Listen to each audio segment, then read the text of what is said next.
Hello there, welcome to the Saroy channel wherever you are in the world, and so much love to each and every one of you. How are you doing? I do hope you're doing remarkably well. I'm doing great, thank you very much, and I'm so glad you've joined me for a story tonight.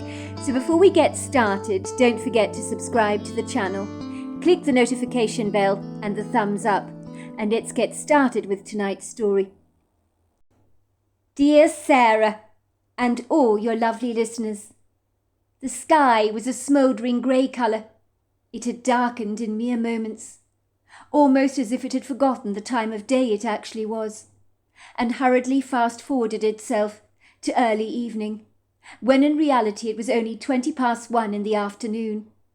A few more dark clouds rolled ominously across the sky, like an inauspicious omen, leaving behind a smouldering signature with a less than agreeable message, as if to warn anyone that was actually paying any attention that a storm was brewing, and by the looks of things, this was going to be a cantankerous one at that. I was standing at the kitchen window at the time, when the sky had darkened significantly. I had been chopping onions, and my eyes were watering profusely. I soon forgot about my chopping, as I held my knife in my hand above my chopping board, midway through the task, staring out at the sky through the window, almost as if locked under a hypnotic kind of trance. I couldn't help but think that the sky looked uncharacteristically menacing. I was supposed to be making a cheese and mushroom quiche for dinner that evening, but the sudden dip in light frequency had grabbed my immediate attention as dark shadows floated around the kitchen, so that I was forced to put on the kitchen light to cast them all away, or otherwise I'd not be able to see clearly as to what I was doing. I wiped away the stinging tears that had gathered in my eyes from all the onion juices that were making me weep, and I continued to chop.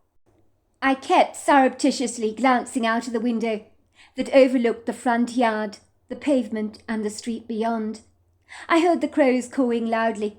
They flew eagerly towards the naked dead tree, where they flocked together in dark clusters. The tree towered up into the pewter sky, like a couple of large white bony skeletal arms that were reaching out into the heavens as if they wanted to grab a star out of the sky. This is what I considered to be the watchtower on my property, where the crows would gather together frequently. I loved this tree since I was a little girl, and I had no intention of bringing it down any time soon. And now that I had fortunately inherited my late mother's home, I would surely keep it that way, as even my late mother had loved that dead tree, with its sculptural dignity, as it swept up in the sky like the Statue of Liberty. If you were a contemporary artist of note, you would have appreciated the dignified symmetry of the dead tree, rather like a sculptural piece of illustrious artwork that you might thoroughly enjoy observing at a museum of art, that Mother Nature had inspired herself.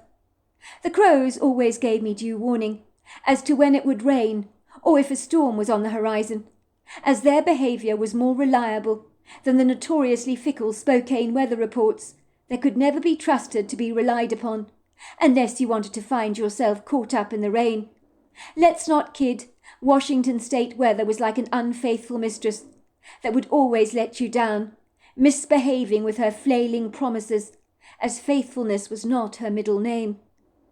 I watched in fascination and curious intrigue as the crows gathered together on the gnarled bough of the dead tree in my front yard, filling the air with their caw-caw sounds. I'm quite sure some of my neighbours probably thought the dead tree should have been brought to its knees a long time ago, but I found its statuesque beauty rather inspirational, and beyond that it was a great lookout point for the crows.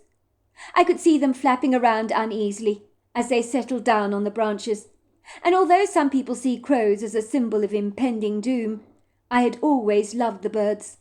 When I was young, I raised a baby crow that had fallen from its nest to adulthood, and when I released it back into the wild, it would come back to visit me year after year. It was so incredibly tame. Even my less than agreeable mother had been enchanted by the little bird, and in awe of its incredible intelligence. That clever bird would perch on my shoulder, eating food out of the palm of my hands. It had such a gentle spirit, and was always drawn to anything shiny. The bird visited me for years and years, as he never forgot how I'd saved him from uncertain death, and probably saw me as a maternal figure in his life. One summer I never saw him again, and I knew that I never would, as I expected my feathery friend had finally succumbed to old age, like we all inevitably do in the end. I had called the crow Barker because of the cawing sound he would make. I believe some of Barker's progeny would hang out on top of the dead tree, and knowing that always brought me considerable comfort and made me feel naturally protective towards all the crows. When I moved back into my childhood home, against my husband's seasoned advice, I had sighed with relief that my mother had saved that dead tree. Maybe she did have some redeeming qualities after all, that I had failed to fully appreciate as a teenager, when I had considered her the most ruthlessly condemning person that I'd ever had the privilege to know, who adopted her own formidable views over everything to suit her willful agenda. Then it happened. The heavens released their wrath, and the rain came bolting down spiritedly in sheets, beating down furiously against the window panes, and tapping the glass like a witch's fingernails. Then I heard the distant roll of thunder, becoming more and more pronounced, until it felt far too close for my own personal comfort, as if it was about to come trumpeting through our living room, like a rambunctious herd of elephants. I knew the storm was going to be a bad one. I could feel it in the atmosphere, and almost taste it on my tongue. I needed to close the upstairs window in my bedroom, before my newly fitted wooden floors became sprinkled with water, to prevent them from getting damaged. I'd only recently replaced some of the warped floorboards in the bedroom, and I didn't want my brand new floor to be ruined by rain trespassing into the house through the open windows. I hurriedly dashed up the long, winding, rather ornate wrought-iron staircase of my home, taking 2 eager steps at a time, in my haste to get to the master bedroom. I very nearly tripped over my grey and white cat, Eartha, who was happily preening herself on one of the steps, giving herself a once-over. She was totally unconcerned and unperturbed by the raging storm that was now gathering fast momentum outside our home. Nothing ever fazed that cat. I bulleted into the master bedroom. The long white curtains billowed against the window like a couple of large white sails on a boat out at sea. The wind had wilfully discharged its feisty gusts into the bedroom, so it was whipping the curtains backwards and forwards. I hurriedly dashed towards the window to close it as quickly as I could. But before I got there, I noticed a pool of water from the rain puddling all over the floor. I sighed in frustration. I didn't need my wooden floors to be damaged, so I hurriedly grabbed a towel from the bathroom to mop it all up.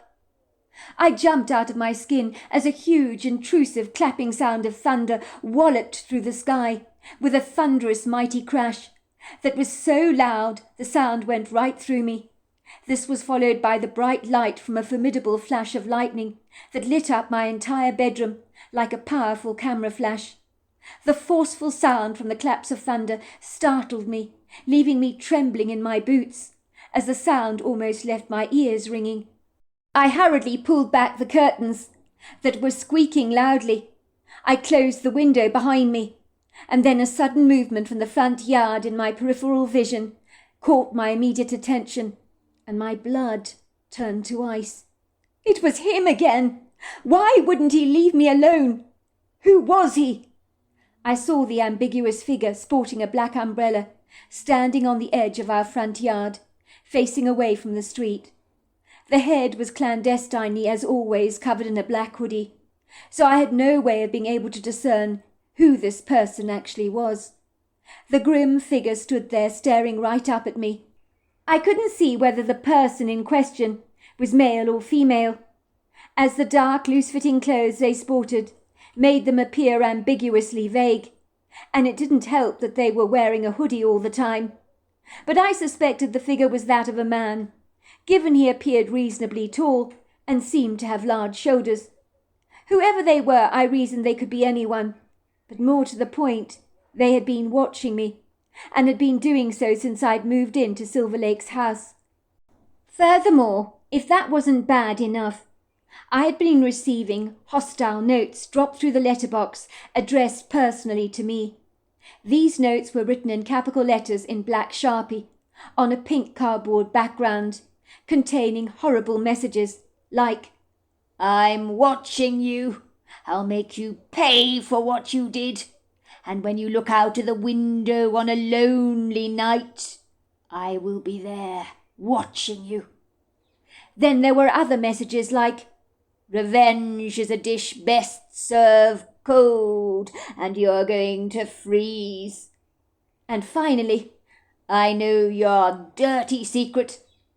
I might just let the cat out of the bag." I had hidden all these nasty, threatening notes away from my husband, not knowing what on earth they meant. But they were a source of great disquiet for me. Someone was clearly intent on making mischief and causing me great distress. The quintessential question was why. My heart pounded violently in my chest, booming so loudly that it almost became louder than the thunder out of doors. I had seen this figure over 6 times before, always watching me, as they had threatened to do so in their notes. They were clearly fulfilling their promises to me. The man or woman, whoever they were, hovering around on the pavement bordering my yard, was just staring up at me from under the veil of their black hoodie, which means I had no way of knowing who they were. What did this person want, I wondered. I hurriedly closed the window, pulling the curtains across to avoid seeing the figure any more, as if the action would block them out of my life for good. Yet I knew it wouldn't. In an impetuous, impulsive moment of morbid curiosity, I peeked again through the open crack in the curtain to see if the figure had finally gone away, now that the curtains were closed. No such luck. He or she was still staring right up at the upper floor window, as if they were hell-bent on intimidating me. Why wouldn't he go away? Leave me alone, for goodness sake. I suddenly felt a sharp tap on my back. I jumped out of my skin. I was so affrighted, turning around to see my husband Lenny. He had entered the master bedroom. He was giving me a friendly nudge. The moment could have not been more inopportune, as I was rattled by the figure standing in our front yard. It was not as if the stranger was trespassing, as our front yard stretched out to the pavement, but he was watching me, and that was the problem. "I wish you wouldn't do that, Lenny, creeping up on me like that. You gave me quite the shock, you did." "Sorry, sweetheart. Are you all right? You do look as if you've seen a ghost. Your face is drained of all its colour. I didn't mean to scare you half to death." "Well, you did. You freaked me out, Lenny. Look at me. My nerves are absolutely fried. That crack of thunder scared me half to death. And then to top it all off, you pounce on me like this unawares. Of course I'm going to be startled." Lenny furrowed his brow, fixing his steely gaze on me, as if studying me intently. "What? Why are you looking at me like that, Lenny?" "It's not just the raging storm outside that is scaring you, is it, Olivia? Although this is going to be a bad one for sure. But something else has been bothering you.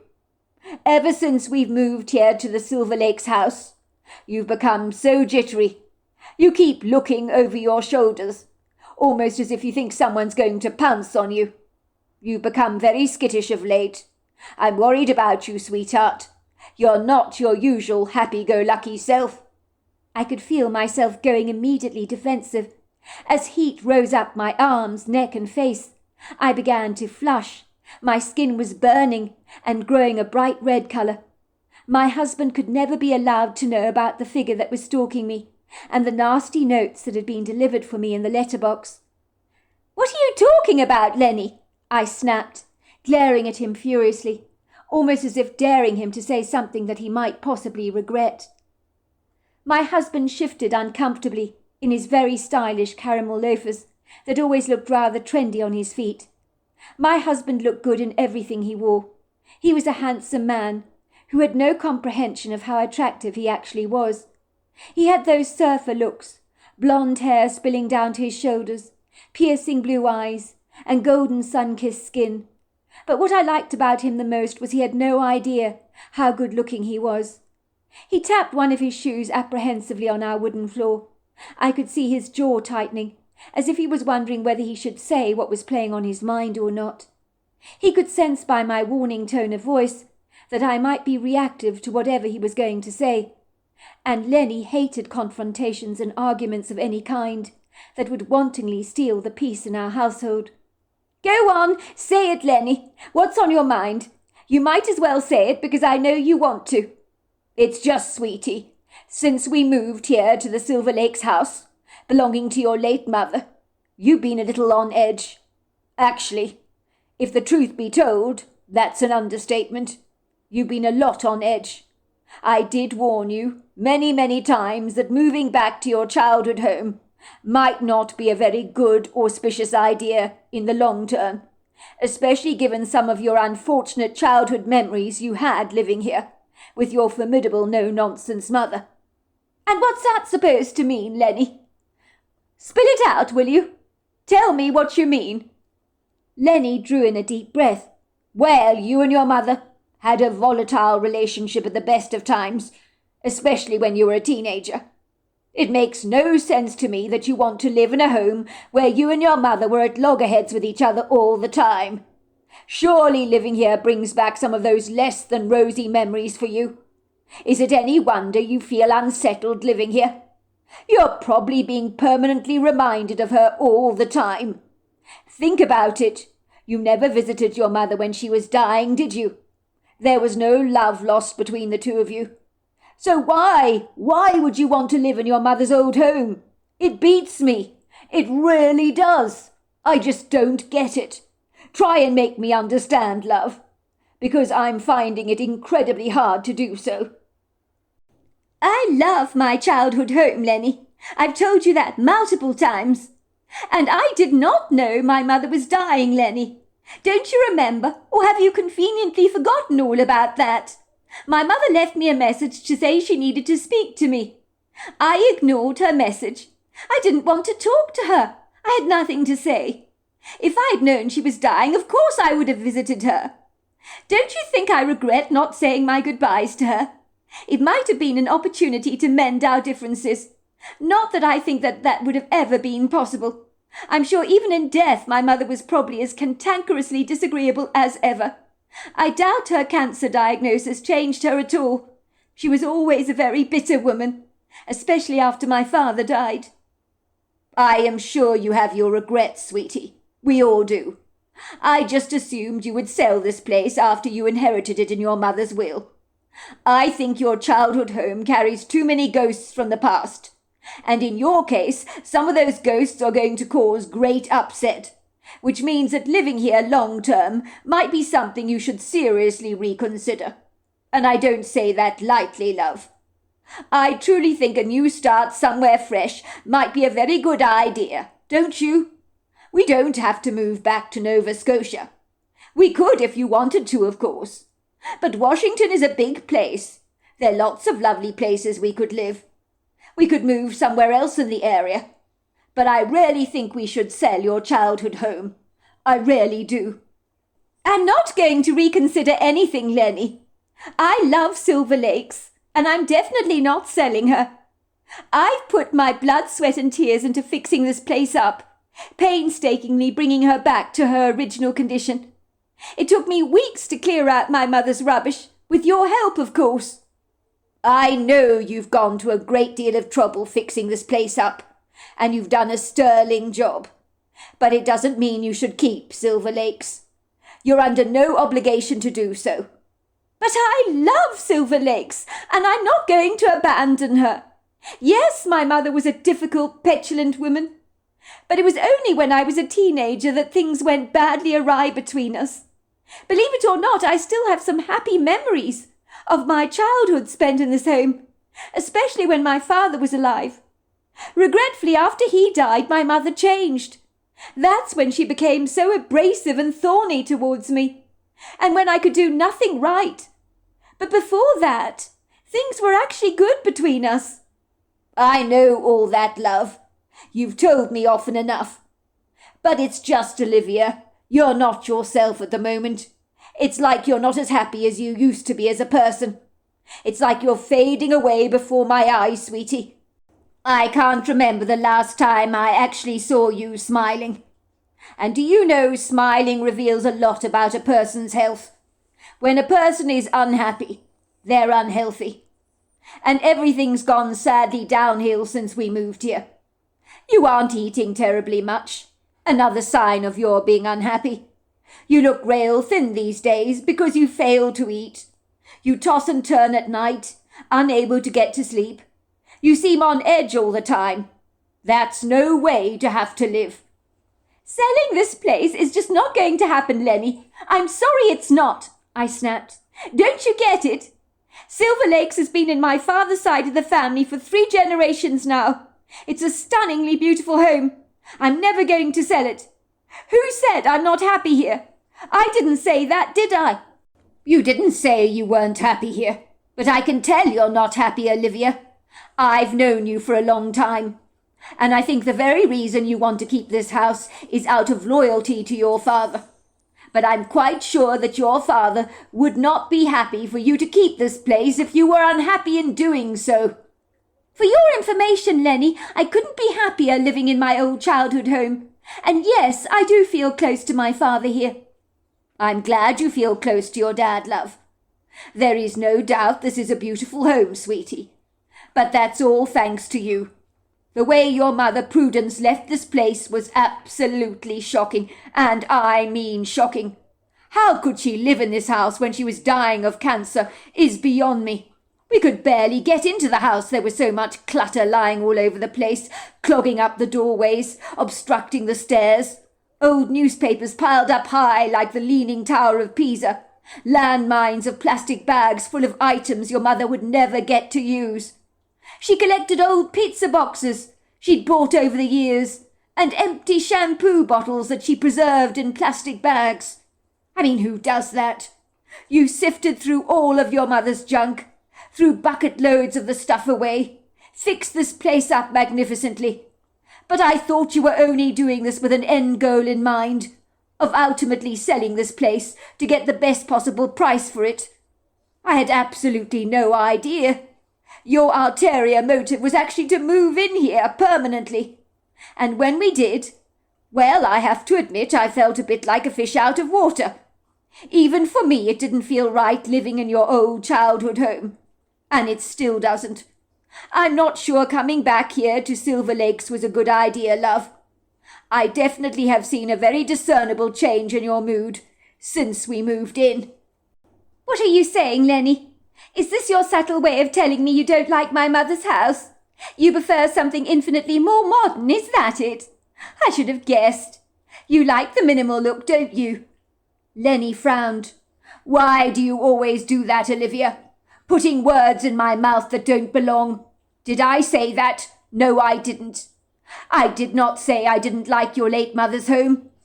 You're assuming I don't like it. I'm just saying there's a history to this house. It's a historic home. It goes way back in time, and you can feel it. Of course you can feel it, because it's got oodles of character, Lenny. That's the whole point of a historic home. That's exactly what I've been trying to say, love. Houses have history, especially houses like this. When I first saw Silver Lake's house and all the clutter your mother has accumulated here over the years, it looked like a tip, I will admit. At the time, I could not conceive in a million months of Sundays of anybody living here, least of all you and me, for want of a better word. Of course, I'm not surprised that you had a greater vision than I did. You saw the great potential of this place, and I will concede that you have transformed it into a stunning home. If you put it on the market, you could fetch a sizable amount of money for it. And that's what I suggest you do in the circumstances. Then you can put your past behind you and move forward to a brighter, more promising future. Why would I want to do that, Lenny? I said, raising a brow. Because your mother is still here, isn't she? I know she's long since dead, but I feel as if her energy is still around this house. It doesn't matter what you do to this place, love. It doesn't matter how many alterations. Her residual energy will remain. Don't forget she died in this house. I rolled my eyes in the back of my head in exasperation. Honestly, Lenny, listen to yourself. You've never believed in ghosts before. You said all that stuff was woo-woo. And now you're saying my mother's haunting this place. Do you realize how ridiculous you sound? My mother has long gone. She's not around anymore. If she was, believe me, I'd be the first to know about it. Sweetie, you've got me wrong. I never said I believed in ghosts. But I believe in energy. What is it that Tesla said? Everything is energy, frequency, vibration. That's how he said we should understand our universe. And he's right, you know. Sometimes energy is residual. It's left behind, even long after the person has died. It's a little like cleaning out a fish tank and being unable to remove some of the resolutely stubborn algae that is stuck there for a lifetime. And no matter how hard you scrub it away, it just won't shift. Something is always left behind. Don't you see what I'm trying to say? I think your mother's essence is in this house, and that's what I believe is upsetting you greatly. You never got along with her in life, yet you want to still live in her house after her death. And I believe her residual energy is still hanging around here. It makes no sense to me at all. I hate seeing you grievously upset like this. I think living here has brought you great disquiet. Who said I'm upset, Lenny? This is all in your head. I say you're upset because you've got dark circles under your eyes, that's why. I keep reminding you you have difficulty sleeping. You've become a nervous wreck. I think the house is the source of the problem. I think unfortunate memories of your past are now jumping back into your mind, causing you grievous distress. And that makes a whole lot of sense to me. Imagine those Jewish people in concentration camps during the Second World War. If they went back to the site of all the atrocities they received from their oppressors, can you imagine the traumatic memories they would conjure up? And how much peace would be robbed from their lives? It's bad to go back to places that provoke unpleasant memories of the past, as they will only serve to unkindly remind you of what actually happened there. I frowned. What has a Jewish concentration camp got to do with Silver Lake's house? Absolutely nothing, Lenny. What I'm trying to say, sweetie, is if you have unhappy memories in this home, which you most certainly do, why would you want to live here? I don't need to listen to this, Lenny. You don't know what on earth you're talking about. Did you not hear what I told you 2 seconds ago? Or are you very conveniently turning deaf? I had some very happy memories that I spent in this house with my father. I felt close to him in this home, even though he's long gone. There were also good times I spent with my mother before I became a teenager, when Dad was still alive. Believe it or not, my mother back then was a nicer person. She only turned sour after Dad died. Don't make excuses for your mother. She was always obnoxious.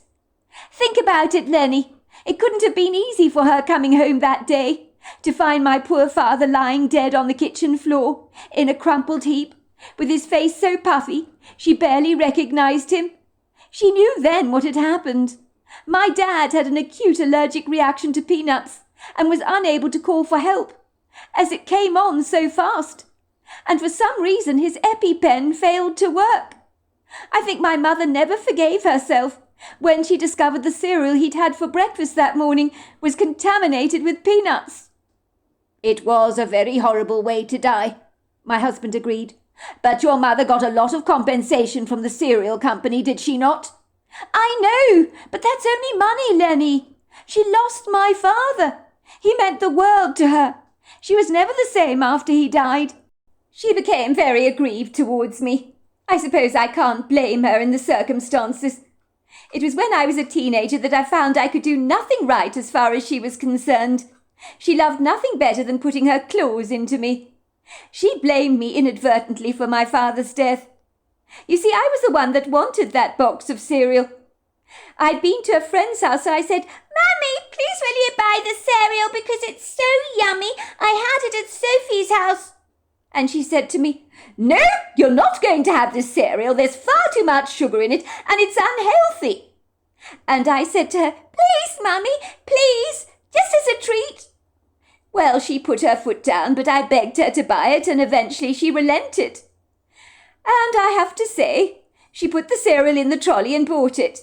My dad had some of the cereal for breakfast one morning, not knowing that it contained trace peanuts. Not the cereal itself, if you know what I mean, but the factory where it was made contained peanuts. She would blame me for his death. You were the one that wanted the cereal. Look what you've done. You've killed your father. This is all your fault. I shall never forgive you for this. So after the cereal incident, nothing was ever the same in our home. She began to pick fault with me. Your mother was completely unreasonable, said Lenny.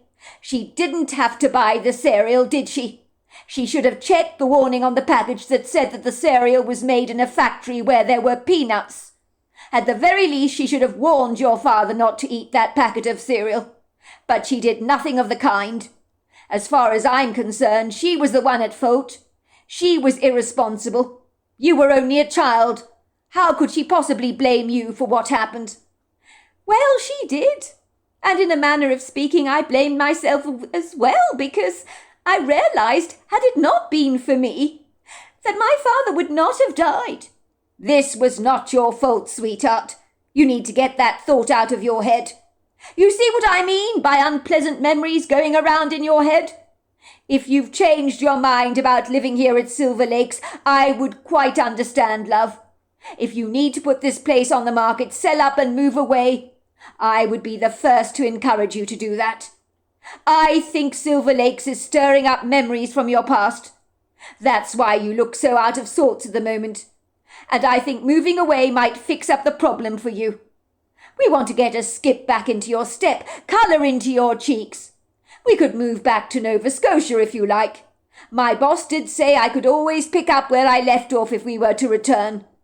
We're not going back to Nova Scotia, Lenny. We're staying here, I said, brushing past him. Where are you going, love? I'm going downstairs. I've got to fix the quiche for dinner tonight. My husband stood on the landing. He shook his head solemnly as he watched me as I sashayed down the staircase, past Eartha, who was still preening herself on one of the steps. She looked up at me nonchalantly through green eyes, gave a muted meow, and continued with her regime of cleaning herself. Claps of thunder continued to rudely crash against the house, as if something was beating my mother's house with a sledgehammer, as if the storm itself was having a formidable temper tantrum. All I could think about was the figure I'd seen staring up at my window moments before. Someone was hell-bent on harassing me. They wanted me to see them, so that they could scare me half to death, and let me know that they were stalking me. I was determined I would not let that individual, whoever they were, drive me away from my mother's home. That was never ever going to happen. Silver Lakes was my home now, and it was my husband's home. I had put my signature and stamp on the place. What my husband Lenny failed to realize was that Silver Lakes meant the world to me, and it had meant the world to my late father. So getting rid of the house was inconceivable to me. I knew, of course, that Lenny was absolutely right. I wasn't the same chilled person that I had been before I moved into Silver Lakes. But moving here was not the source of my current distress. It was true that despite transforming Silver Lakes and throwing away all my mother's clutter that she had hoarded over the years, I could feel my mother's oppressive energy hanging around the house, even though she was long since dead. It would seem her unpleasant presence was like a lingering smell you cannot wash out of the curtains, like stale cigarette smoke. I had heard of haunted houses before, where it is said the indelible memories of all the previous owners are left behind in that house. I had pooh-poohed such ideas, until I moved into my childhood home, of course, and I realized that this house was more than just a structure made from bricks and mortar. It was like a photograph album, containing within its walls snapshots from the past. So there we are. That is the end of part 1 of our story. Part 2 is tomorrow night. Until next time, goodbye and good night.